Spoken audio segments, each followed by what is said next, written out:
তো hello guys, দেখো আজকে আমাদের বাড়িতে কী কী রান্না হয়েছে।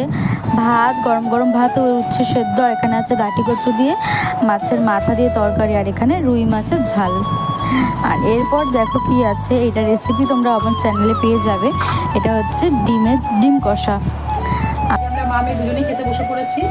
আমি কি দিয়ে খাচ্ছি দেখো, ডাঁটি কচুর তরকারি দিয়ে।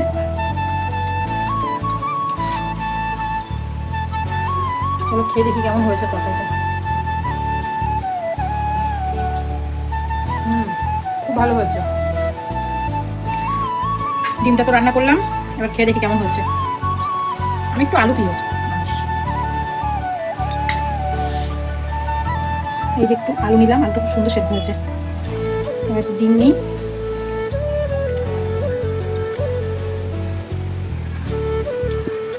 খুব ভালো হয়েছে, তোমরাও দেখো ট্রাই করে, খুব ভালো হয়েছে।